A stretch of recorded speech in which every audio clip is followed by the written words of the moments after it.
Your dreams don't wait for perfect timing, they wait for your courage to start.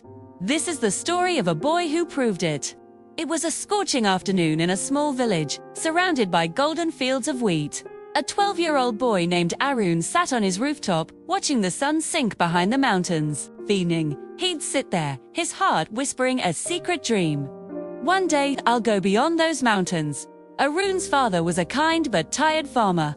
His hands were rough, his back bent, and his hope faded with each failed crop season. The family barely survived. School was a luxury they couldn't always afford, but Arun loved learning. He was fascinated by stories of great inventors, especially Thomas Edison, the man who brought light to the world.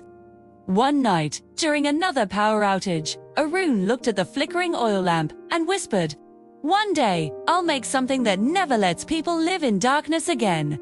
His father overheard him and sighed, "Dreams don't fill stomachs, son. The world runs on money." Arun looked up and said quietly, "Maybe one day, dreams will make money too." From then on, he began experimenting with whatever scraps he could find: broken bulbs, old wires, junk metal. The villagers laughed, calling him the mad boy, but Arun didn't care. Every failure taught him something new. Spent his nights on the rooftop, drawing circuits in the dirt and staring at the stars, imagining how things worked.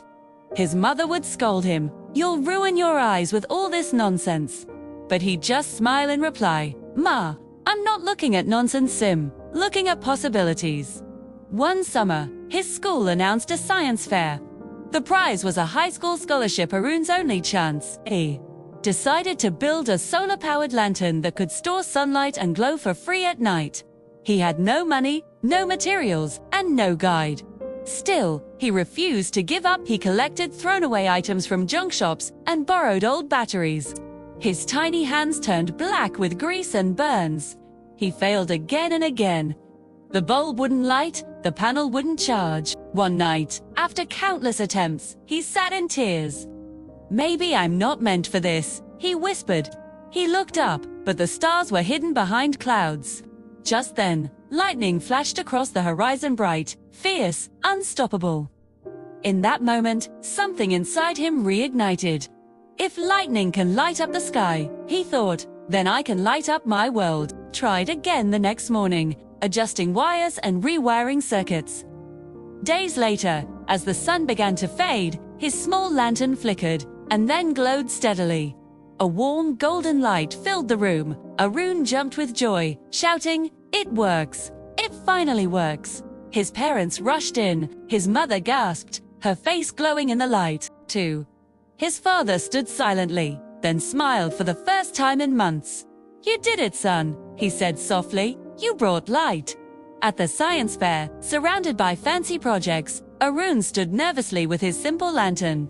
Some students mocked him, but he stood tall. When the judges came, he explained every detail: how sunlight could be captured and used, even in poor homes. Spoke, not like a student, but like a dreamer. The judges were stunned. They tested his lantern, asked him questions, and finally announced him the winner. That night, the whole village celebrated. His father hugged him and said, "You didn't just make light, Arun, you made me believe again." Years passed. Arun earned an electrical engineering degree on a full scholarship. His invention evolved, helping thousands of rural families. He later built a company that produced affordable solar lamps for villagers all across the country. Homes that once lived in darkness now shone, all because one boy refused to stop chasing the sun. At his company's 10th anniversary, Arun stood on stage. He looked at the audience and said, "When I was a boy, people told me to stop dreaming because dreams don't feed you. But here's the truth, dreams do feed you, but only if you feed them first. Every failure I faced was a spark. I didn't build lamps, I built hope. And hope always finds a way to shine." Your dreams don't die because they're impossible, they die because you stop believing. Keep chasing your sun, even when clouds cover it. Because one day, that same light you've been running toward will shine from within you. If this story touched your heart and reminded you to never give up, don't forget to subscribe to Motivoons, where stories inspire your spirit and awaken your purpose.